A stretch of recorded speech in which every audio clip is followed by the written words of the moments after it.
Bonjour à toutes et à tous, je m'appelle Caroline Lepiès, je suis rythmologue à l'hôpital de Jolimont pour le groupe Jolimont et je suis ravie aujourd'hui de vous présenter le sujet suivant, traitement de la fibrillation auriculaire, un aperçu des nouvelles techniques d'ablation. Avant d'entrer dans le vif du sujet, je souhaiterais refaire le point sur les bases de l'ablation de fibrillation auriculaire. L'ablation de fibrillation auriculaire fait actuellement partie de l'arsenal thérapeutique que l'on a pour traiter les patients avec de la fibrillation auriculaire. Et cette technique a été développée déjà dès les années 90. En fait, un groupe de cardiologues très connus à Bordeaux a mis en évidence que les foyers responsables du déclenchement des crises de fibrillation auriculaire se retrouvaient presque tous, en tout cas en très grande majorité, dans les veines pulmonaires. Vous voyez dans ce schéma ici, au niveau des points noirs, il s'agit des foyers qui ont été repérés comme étant responsables du déclenchement de fibrillation auriculaire et ils se retrouvent presque tous donc dans ces veines pulmonaires. L'hypothèse a donc été testée de pouvoir électriquement isoler ces veines, de éliminer tous ces potentiels électriques pour voir quel était l'impact sur la charge en fibrillation auriculaire chez ces patients. Et en effet, en éliminant ces foyers responsables de fibrillation auriculaire dans les veines pulmonaires, on avait chez ces patients une nette amélioration clinique, une nette diminution des crises de fibrillation auriculaire. Et donc, les techniques initiales étaient assez rudimentaires avec des cathéters de base en utilisant beaucoup de scopies, des injections de contraste en quantité et avec des procédures qui duraient de très longues heures. Mais toutes ces technologies ont bien évolué et ont engendré vraiment la tactique actuelle qui est incontestable, qu'il faut absolument baser l'ablation de fibrillation auriculaire sur une isolation des veines pulmonaires. Alors, comme vous voyez ici dans ce schéma des recommandations européennes, la recommandation forte, c'est de faire une isolation des veines pulmonaires de manière très schématique. On isole les deux veines de manière large et vous voyez qu'il s'agit d'une recommandation de classe 1A. Il n'existe pas de recommandation plus forte que celle-là pour dire que l'isolation électrique des veines pulmonaires est recommandée pour toute ablation de fibrillation auriculaire. Alors, comment peut-on faire cette isolation électrique? Il existe deux grandes stratégies, soit une isolation électrique point by point, donc point par point, ou alors via une technique one-shot, via un cathéter one-shot, c'est-à-dire avec une application unique, un cathéter qui va permettre d'avoir une application qui, elle, toute seule, va engendrer l'isolation des veines pulmonaires. Alors, regardons d'abord à gauche, l'isolation des veines pulmonaires par une technique point par point, c'est en gros l'ablation par radiofréquence. Il y a eu déjà beaucoup d'évolutions dans ce genre de technique puisque les cathéters se sont améliorés de manière vraiment absolument impressionnante, permettant d'avoir des taux de succès très élevés par rapport aux taux de succès initiaux. Vous voyez que ces cathéters qui sont actuellement irrigués, donc on voit des petits trous pour ceux qui n'ont pas l'habitude, ces cathéters sont irrigués pendant l'intervention, ce qui permet de refroidir le liquide, donc le sang circulant autour du cathéter et vraiment concentrer l'énergie au bout du cathéter pour créer une lésion la plus efficace possible. Ces cathéters se déforment aussi, comme vous voyez, ils se plient pour permettre d'avoir une application la plus correcte et la plus efficace contre le tissu. Et ces cathéters de radiofréquence actuellement donnent aussi à l'opérateur une indication sur la direction avec laquelle il appuie contre le tissu et la force avec laquelle il appuie contre le tissu. La force est très importante puisque ça permet d'éviter une force trop importante qui pourrait engendrer une perforation, une force trop faible qui engendrerait évidemment une lésion qui n'est pas efficace, qui ne permettrait pas l'isolation électrique que l'on souhaite avoir. Ces améliorations ont permis, comme vous voyez au cours du temps, d'obtenir des taux de succès et des taux de réussite de l'ablation de fibrillation auriculaire paroxystique qui ne cessent d'augmenter dans le temps. La deuxième valeur, c'est la valeur qui correspond à l'isolation des veines pulmonaires après 1 an. Donc l'absence de récidive de fibrillation auriculaire après 1 an avec les différentes améliorations de cathéters et de techniques. Il existe donc cette technique point by point, comme je vous ai dit, la radiofréquence. Et puis, il existe aussi les one-shot, c'est-à-dire les cathéters qui vont donc occlure la veine, ou en tout cas se mettre au niveau de l'ostium de la veine et via une seule application, isoler électriquement cette veine. Vous avez des exemples de différents cathéters ici sur votre droite. D'abord, ou en tout cas, il existe le ballon laser. Il existe, et c'est probablement la technique la plus répandue en one-shot, la cryoablation, donc on va congeler le tissu. Le ballon va occlure la veine, l'ostium de la veine, et puis congeler le tissu qui est en contact avec le ballon, permettant donc d'isoler électriquement la veine. Ces cathéters ont beaucoup évolué au cours du temps. Et il existe également les ballons de radiofréquence. Ici, c'est le Heliostar de chez Biosense. On a toutes sortes de cathéters différents. Alors, les cathéters ont beaucoup évolué. Vous voyez les différents types qui existent actuellement. Et les techniques d'imagerie ont beaucoup évolué aussi. Dans le passé, comme je vous ai montré au tout début de la présentation, on utilisait essentiellement de la scopie avec des hautes doses de rayons, des procédures très longues. Alors, est-il mieux d'utiliser une technique point par point ou une technique par congélation ou par one-shot device? C'est une question qui a été posée et grâce à une étude qui a fait beaucoup de bruit dans le monde de l'électrophysiologie, Fire and Ice, donc le feu et la glace, la conclusion globalement est de dire que l'ensemble des techniques est équivalente quand il s'agit du taux de succès pour l'isolation des veines pulmonaires. Vous voyez que les courbes se superposent et en réalité, c'est important de faire une technique régulièrement pour pouvoir être efficace plutôt que de vouloir faire toutes les techniques. Donc, on a des techniques actuellement, des technologies très efficaces pour l'isolation des veines pulmonaires, mais des nouvelles énergies sont en cours de développement pour essayer d'être encore plus efficaces et encore plus sécures pour nos patients. Peut-être même encore plus rapides aussi pour gagner du temps. Cette nouvelle énergie dont vous allez entendre parler sans doute beaucoup dans le futur, c'est l'électroporation. Donc, c'est un nom un peu étrange, mais qui dit bien de quoi il s'agit. Il s'agit du développement d'un champ électrique, électro, qui crée des pores, donc poration au niveau de la membrane cellulaire. Il s'agit d'une énergie qui est non thermale et qui permet de créer un champ électrique à un endroit donné qui va, par sa haute amplitude et par le déploiement d'un champ électrique de manière pulsée, créer des trous dans les cellules, comme vous voyez ici, des trous qui sont non réversibles et qui engendreront ensuite la mort non thermique, puisque c'est ni par la chaleur ni par le froid de la cellule. Alors, ce qui est particulier avec cette électroporation, c'est qu'en étudiant les différents paramètres physiques de l'énergie et du champ électrique qui est déployé, on peut trouver des paramètres qui sont spécifiques à certains types de tissus. Donc, le voltage, la durée de l'application et toutes sortes d'autres paramètres physiques qui permettent alors de cibler certains tissus. Vous voyez dans ce tableau le seuil d'électroporation qui va varier à 3800 volts par centimètre, peu importe les valeurs, pour des tissus de type nerveux, alors que pour le foie, il s'agit d'une valeur beaucoup plus faible, et pour le myocarde, une autre valeur aussi.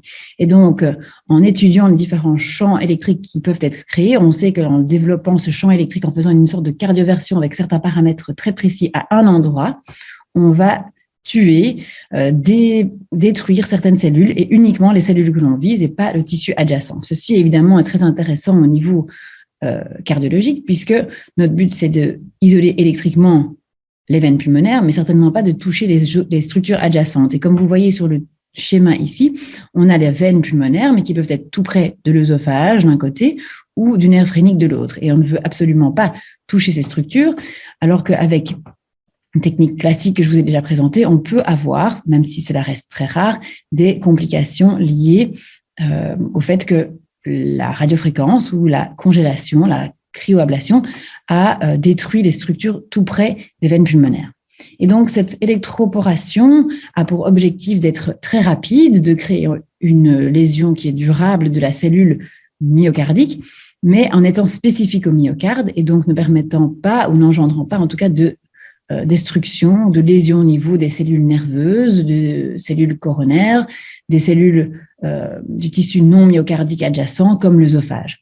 Et donc, on n'aura pas, par exemple, une complication de cicatrisation avec des sténoses des veines pulmonaires, pas de rétrécissement, on n'aura pas de fistule œsophagienne a priori. C'est en tout cas l'hypothèse de cette technique. Alors, je vous montre donc, concernant cette technique d'électroporation, le cathéter, qui est actuellement le seul cathéter avec un marquage CE, qui est un flower array, donc un cathéter un peu en forme de fleur de la start-up Farapulse, qui actuellement a été racheté par Boston. Ce cathéter peut être déployé et avoir des formes différentes, comme vous voyez, une forme un peu plus de type ballon, un peu plus de type fleur aplatie, qui pourra s'appliquer au niveau du tissu de l'oreillette gauche. Et donc, ce cathéter pourra, avec un générateur, créer un champ électrique qui va donc faire une petite sorte de cardioversion locale et détruire des cellules myocardiques proches du cathéter. Y a-t-il des données scientifiques? Eh bien, oui, c'est pour ça qu'il a eu le marquage CE. Ce cathéter, je vous montre ici 2 patients différents sur la première étude clinique sur 80 patients utilisant ce cathéter pour l'isolation des veines pulmonaires. Le premier patient se trouve en haut, le deuxième patient en bas. Il s'agit d'une carte de voltage initiale lors de l'électroporation et puis une carte de voltage 3 mois plus tard où les patients ont été repris en salle d'ablation. Alors, si vous avez l'habitude de la salle d'électrophysiologie et des ablations de fibrillation auriculaire, ces schémas vous sont très clairs. Si vous n'avez pas l'habitude, je vais vous les expliquer. On a donc ici une oreillette gauche avec les structures qui sortent de l'oreillette qui sont les veines pulmonaires. En fait, il s'agit de la face postérieure de l'oreillette gauche. Et alors, on peut créer des cartes de voltage grâce à nos systèmes de cartographie avec un code couleur. Le rouge correspond à des zones qui ne sont plus électriquement actives, où les cathéters n'enregistrent plus de potentiel électrique, plus aucun, ou alors des potentiels électriques très très faibles. Et puis les zones mauves sont les zones où on enregistre des potentiels électriques tout à fait sains. Et donc ici, après l'électroporation, donc une fois qu'on a appliqué la cardioversion dont je vous ai parlé, le champ électrique dont je vous ai parlé, on voit que les veines pulmonaires sont en rouge, elles sont donc électriquement isolées du reste de l'oreillette. C'est ce qu'on recherche pour l'ablation de fibrillation auriculaire paroxystique. C'est très intéressant. Dans l'aigu, on voit pour un autre patient avec une anatomie un peu différente, on a la même chose, des veines en rouge, l'oreillette en mauve, une ablation un peu plus ostiale, un peu plus proximale, mais qui permet d'avoir une isolation de ces veines pulmonaires. 3 mois plus tard, ces patients ont été réétudiés. On a de nouveau fait une carte de voltage et on voit que ces lésions sont toujours efficaces s'il n'y a pas eu de reconnexion. La durabilité donc des lésions créées par l'électroporation a été confirmée. C'est très intéressant, c'est ça qui compte évidemment. C'est très bien d'avoir isolé les veines électriques au moment de l'ablation, mais il faut être sûr que les patients plus tard ne vont pas récidiver de fibrillation auriculaire.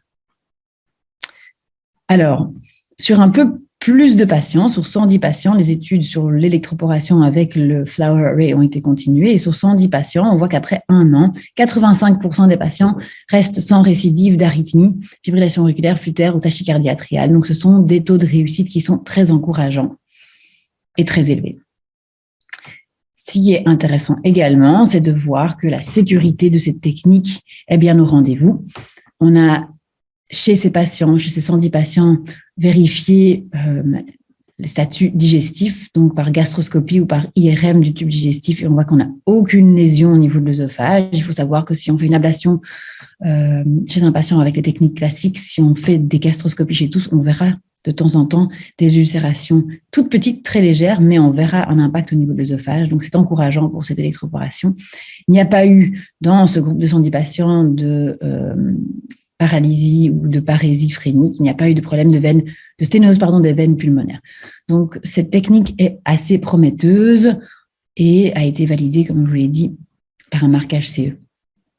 Je vous montre encore, par rapport à l'électroporation, de nouvelles images. Donc, vous pouvez regarder surtout ces 6 images centrales pour commencer. Dans le panel A, on a une oreillette en IRM avant électroporation.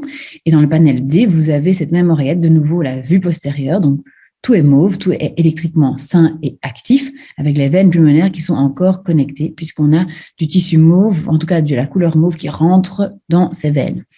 On fait l'électroporation, on a donc un rehaussement au niveau des images au moment de la mort cellulaire, avec une isolation qui est confirmée par la cartographie, comme vous voyez dans le panel E. Les veines ne sont plus mauves, elles sont devenues rouges, elles ne sont plus connectées. Et 3 mois ou plusieurs mois plus tard, à l'IRM, on voit qu'il n'y a presque plus, en tout cas, il y a une nette diminution de la trace de l'électroporation. Donc, le tissu a récupéré, en tout cas, de manière importante. Mais l'isolation des veines pulmonaires est toujours présente. L'isolation électrique est toujours confirmée. Si on compare ces images d'IRM au panel E et G que vous avez tout à fait à droite de l'image, vous voyez que en aigu, lorsqu'on fait une technique classique d'ablation, donc que ce soit par radiofréquence ou cryo, mais par une technique d'ablation thermale ou thermique, on a de l'œdème, on voit bien à l'IRM, mais qu'en chronique, donc plusieurs mois plus tard, on a toujours ces traces. Et donc, il y a toujours un phénomène de cicatrisation qui est en cours et qui a probablement un impact sur les patients. Il semblerait donc que l'électroporation soit un peu oubliée par l'oreillette au niveau de la cicatrisation, d'éventuels phénomènes inflammatoires, ce qui est de nouveau encourageant. Alors, ce sont des données cliniques qui sont des petits groupes, mais qui sont fort encourageants pour le futur. D'autres études sont en cours, des études aux États-Unis, mais aussi des études en Europe, notamment BEAT-AF, qui va inclure 10 centres européens pour valider cette technique et la comparer à d'autres. Comme vous voyez ici, ce sera la PFA, donc Pulsed Field Ablation, c'est le nom en anglais pour l'électroporation, versus la radiofréquence.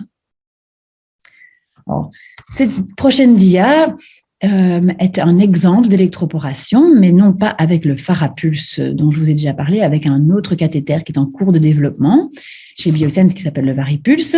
Ici, il s'agit du cathéter. Donc, de nouveau, pour tous ceux qui n'ont peut-être pas l'habitude de faire de l'ablation, je vous explique l'image. Nous avons une oreillette gauche en gris, c'est la reconstruction en temps réel de l'oreillette gauche du patient qui est sur la table, avec une vue postéro-antérieure, donc on regarde l'oreillette par l'arrière et on voit les veines pulmonaires ici qui ressortent du corps de l'oreillette. La veine pulmonaire supérieure droite, la veine inférieure droite. Le lasso, donc ce cathéter en forme de lasso, ou plutôt le cathéter d'ablation, se trouve à l'ostium de la veine. Je vais lancer le film, mais il faudrait que vous regardiez à droite de l'écran où on a les signaux électriques enregistrés par ce même cathéter. Donc, ce cathéter que je vous ai montré, qui est le même que celui-là, se trouve au niveau de l'ostium de la veine pulmonaire supérieure droite et enregistre des potentiels veineux. Donc ça, ce sont les potentiels qui sont à l'intérieur de la veine qui montrent que la veine est électriquement connectée. Je vais lancer la vidéo et vous allez pouvoir voir tout d'un coup un artefact assez flash qui correspond au moment où on délivre l'énergie d'électroporation, donc le champ électrique qui va être délivré, qui va permettre l'isolation de la veine pulmonaire. Ça va aller très rapidement. Et après ce choc, entre guillemets, interne, vous allez voir la disparition de ces potentiels électriques et donc l'isolation de la veine. Alors, vous voyez que le cœur bouge, on a ces potentiels qui sont présents. Et puis bientôt, hop, on voit les artefacts et ces potentiels ont disparu. Donc, c'est quelque chose qui va vraiment très, très vite. Plusieurs applications sont données pour pouvoir consolider l'électroporation, mais vous avez vu que ça va très, très vite pour éliminer ces potentiels. On peut peut-être recommencer juste pour vous montrer la vitesse de cette ablation.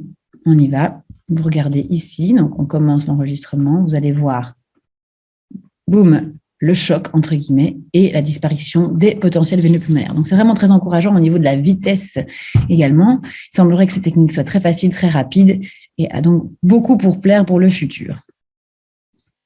Donc, l'électroporation, post-field ablation, est une nouvelle technique avec une nouvelle énergie pour l'ablation par isolation des veines pulmonaires, actuellement limitée à l'isolation des veines pulmonaires. Il existe différents systèmes qui sont en cours de développement, avec le Farapulse étant le seul système actuellement avec marquage CE et qui présente le plus de données cliniques et le plus de données concernant la durabilité des lésions. Mais des études complémentaires sont en cours et sont absolument nécessaires pour pouvoir implémenter ça dans notre pratique quotidienne. J'aimerais aussi adresser de manière assez brève le rôle de l'intelligence artificielle dans le cadre du traitement de nos patients avec de la fibrillation auriculaire. C'est certain que l'intelligence artificielle va changer notre prise en charge. Vous connaissez déjà le rôle important des holters d'événements, comme vous voyez ici, qui sont capables de dépister de manière très efficace la fibrillation auriculaire chez nos patients et de confirmer une arythmie avant ou après ablation. Mais d'autres techniques existent et se développent de plus en plus. Des algorithmes arrivent à déterminer sur un électrocardiogramme de base chez un patient en rythme sinusal s'il est à haut risque ou non de développer de la fibrillation auriculaire dans le futur. C'est déjà assez impressionnant. Et de nombreux groupes développent des techniques d'imagerie qui vont nous permettre de customiser nos techniques d'ablation pour chaque patient. Je vous montre ici un poster qui a été présenté à l'ERA à Copenhague cette année-ci, qui résume le travail d'un groupe qui utilise beaucoup l'IRM, où ils vont faire de l'imagerie sur toutes les techniques d'ablation avant l'ablation pour voir les zones de cicatrices de l'oreillette de fibrose. Ils vont analyser l'ensemble des données de l'ablation, quelles ont été les lésions créées par l'opérateur, et puis ensuite ils analysent chez ces mêmes patients les taux de réussite, et grâce à des algorithmes très performants de machine learning, deep learning, ils vont réaliser des algorithmes qui permettent donc de identifier quelle technique d'ablation correspond le mieux à quel type d'oreillette en fonction de ces zones de fibrose dans l'IRM. Et donc, on va pouvoir customiser notre approche de manière hyper performante grâce aux machines et aux algorithmes et vraiment au deep learning. Et je vous remonte juste un schéma très basique ici où vous voyez que les signaux intracardiaques sont de plus en plus nombreux, vont remplir des bases de données qui vont être annotées et traitées par des machines, des deep learning, du software hyper performant, et l'information, une fois traitée, va être rendue à l'opérateur qui, devant le patient, une fois l'ensemble des informations intégrées par les machines, pourra administrer la bonne thérapie au patient. Donc, ce sont des techniques pour le futur, mais qui vont certainement prendre beaucoup de place dans notre approche thérapeutique pour customiser au mieux le traitement pour chaque patient. Alors, le dernier volet de ma présentation concerne l'ablation de fibrillation auriculaire persistante. Alors, une fois qu'on traite des patients avec de la fibrillation auriculaire persistante, on s'adresse à une arythmie qui est plus complexe qu'à la FA paroxystique, avec des oreillettes qui sont plus malades, qui sont plus dilatées et qui sont plus difficiles à traiter. L'ablation, comme je vous l'ai montré au début de la présentation, doit de toute façon se baser sur une isolation électrique des veines pulmonaires, mais on se pose la question encore maintenant, que faut-il faire en plus?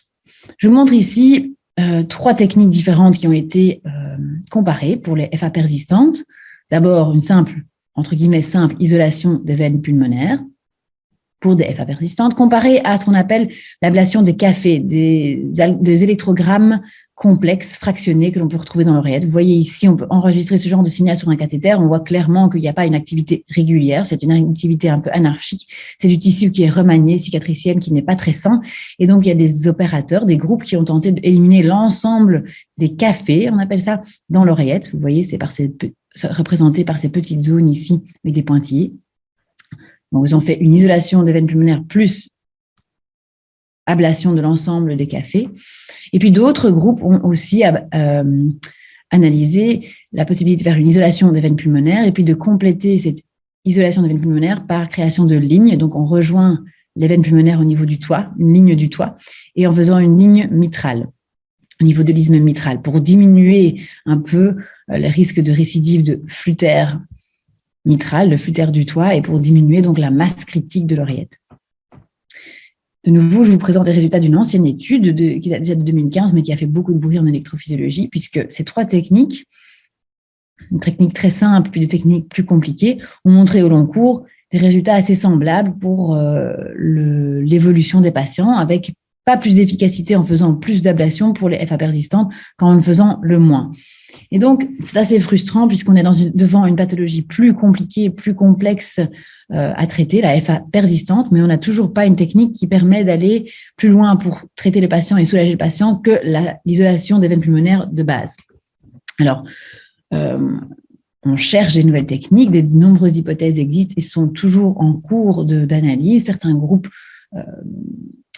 font une ablation par isolation du box postérieur, certains isolent l'auricule, mais une technique qui est vraiment sortie du lot n'existe pas encore de manière statistiquement significative, de manière vraiment formelle. Une nouvelle hypothèse concerne la veine de Marshall et l'éthanolisation de la veine de Marshall. Alors, la veine de Marshall est un résidu embryologique qu'on trouve au niveau du sinus coronaire. Alors, on voit sur cette image le sinus coronaire, CS, ici derrière, entre l'oreillette et le ventricule, la grosse veine du cœur, entre guillemets, qui est bien connue en électrophysiologie et qui présente une branche qui s'appelle la veine de Marshall, qui est oblique, qui remonte le long de la paroi postérieure de l'oreillette gauche vers les veines pulmonaires. Ici, les veines pulmonaires gauches, avec ce résidu embryologique. Il a été constaté que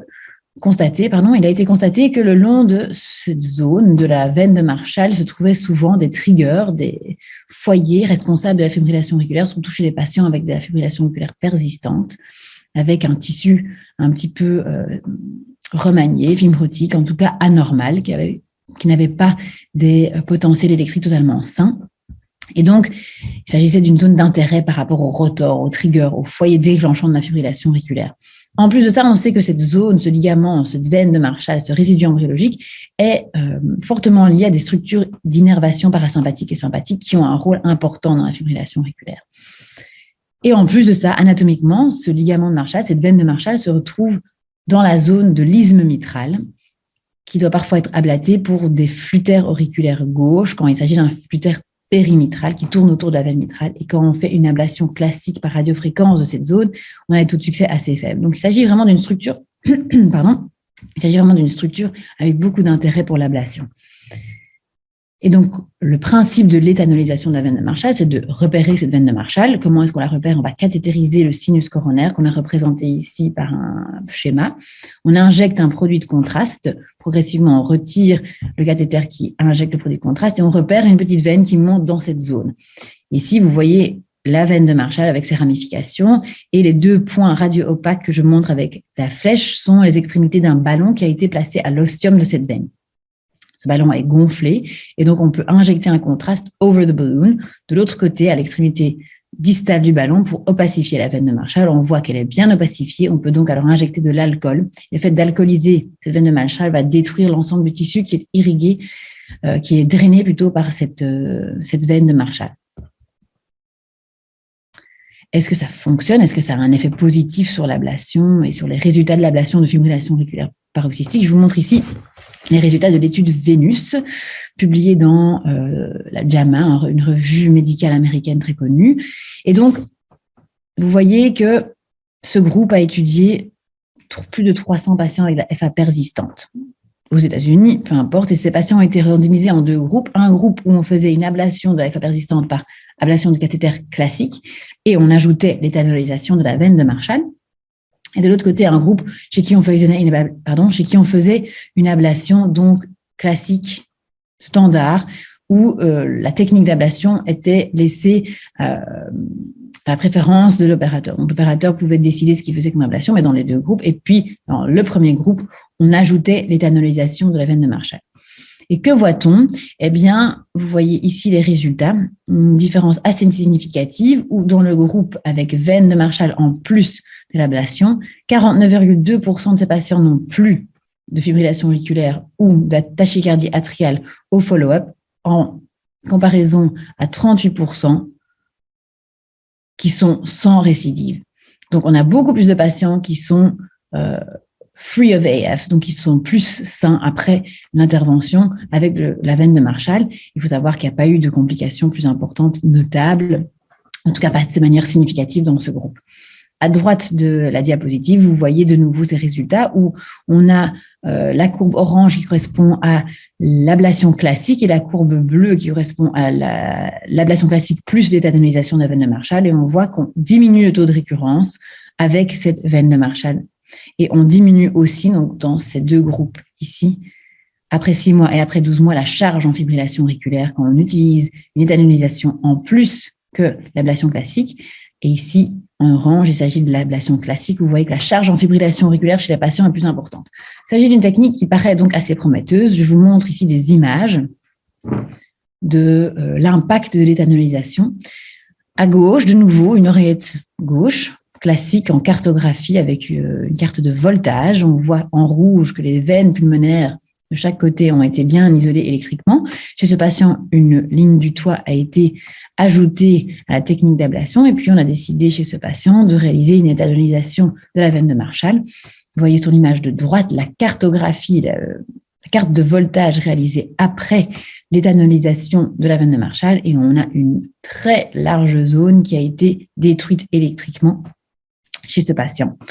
Une zone où on a réussi à englober même l'isthme mitral et chez qui on n'a même pas dû faire de points complémentaires pour valider le bloc isthmique. En tout cas, c'est assez impressionnant au niveau des images et avec des résultats qui sont encourageants. Alors, pour ceux qui ont l'habitude de faire de l'ablation de fibrillation auriculaire et de voir les patients en salle de cathé, vous savez qu'après une première ablation, les patients reviennent parfois avec de la fibrillation auriculaire, mais ils reviennent parfois aussi avec d'autres arythmies de type flutter périmitral. Un flutter, donc, comme un flutter auriculaire droit typique qui tourne autour d'une structure. Donc, le flutter droit typique, vous savez, il tourne autour de la de la valve tricuspide. Donc, le flutter auriculaire typique tourne autour de la valve tricuspide. Un flutter mitral, périmitral, atypique, va tourner autour de la valve tricuspide. Et donc, il faut créer une ligne d'ablation, il faut créer un obstacle sur le circuit et ça se fait en ablatant l'isthme mitral. Classiquement, dans la plupart des cas, on fait ça entre les veines pulmonaires gauche et l'anneau mitral. Par exemple, ici, on va créer une ligne en faisant une ablation endocavitaire avec un cathéter de radiofréquence point par point, pour arriver à bloquer la ligne. Mais il faut savoir que les taux de succès sont assez faibles.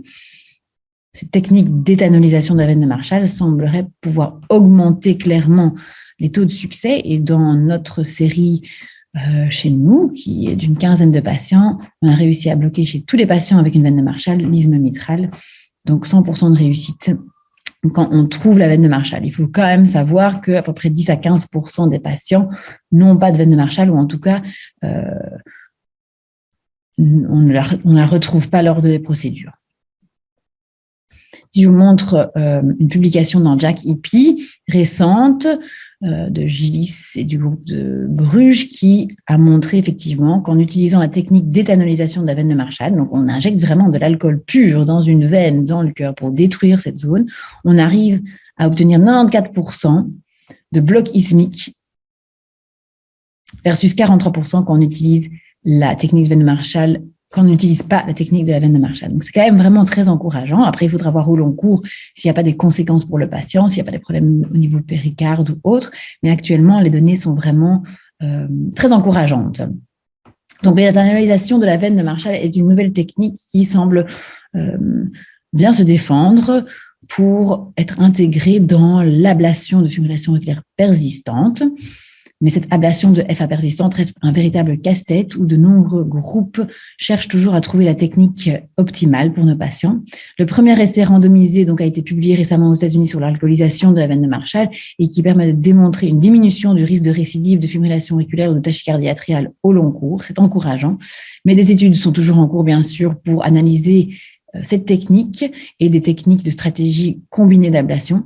La formule parfaite n'existe donc toujours pas, mais peut-être qu'on la trouvera un jour. Alors, je vous remercie d'avoir écouté cette présentation sur un aperçu des nouvelles techniques d'ablation et je vous souhaite un excellent congrès.